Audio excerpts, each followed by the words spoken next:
People everywhere are always looking for an answer to weight loss. Well, my next guest may just have found her answer with the help of the British Olympic cycling team. Before we meet Lyndsey Rathor, let's have a look at her challenge, filmed at Manchester Velodrome. I suppose if I could pinpoint one thing which I know has gone wrong and made me gain the weight would be things like takeaways and stuff like that, because I just have them to excess, maybe 3 in a week sometimes, which is just ridiculous. Go faster! Black and the red, 1 to go, black and the red. Hup, hup. Keep going. Voice is going.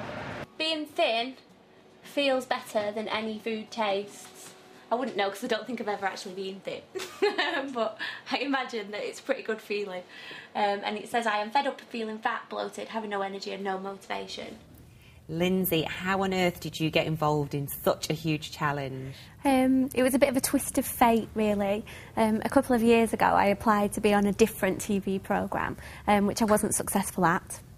And then they must have just kept my details on file, and somebody out of the blue just gave me a phone call one day and asked if I wanted to take part in this. So I don't want to use the word desperate, but you must have really been passionate about wanting to lose weight then. Yes, to the point where I knew that I couldn't find the motivation myself and I needed to find it elsewhere, and the thought of being on national TV, fat at the beginning and still fat at the end, was not nice. So, yeah, absolutely. So what was different about that? Obviously being filmed was different, but what was the motivation for you? What did the British cycling team bring to it? Well, there were 3 elements of it. The first element was to get fitter, which was measured by a time trial around the velodrome and how fast we could be. The second element was to lose weight, which was easy to measure because that was on the scales. And the third element was to change our mindset, and that was with the help of the psychiatrist behind the British Olympic cycling team, Dr. Steve Peters. OK, so let's break that down then. What weight were you before? And if you don't mind, very rude of me to ask you on telly, what weight are you now? I was 13 stone 2.5 when I started, and this morning on the scales, because Thursday's my official weigh-in day, I was 10 stone 13. And do you, well, I mean, congratulations, that's a great achievement.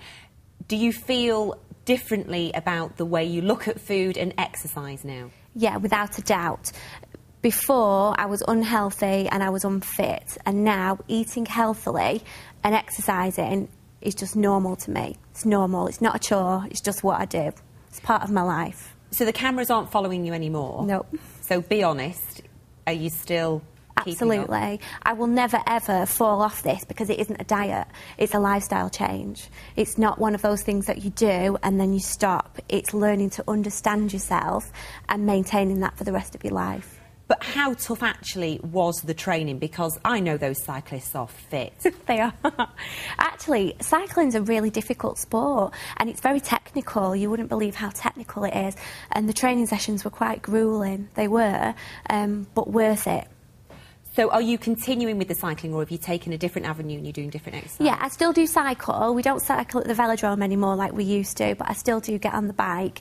But I do other things as well. So I do box fit and body pump and body attack and more cardio stuff at the gym as well. Wonderful. It's a great inspirational story. So for people out there who are struggling, they can look to you. Thank you very much indeed. Thanks very much. Thanks very much.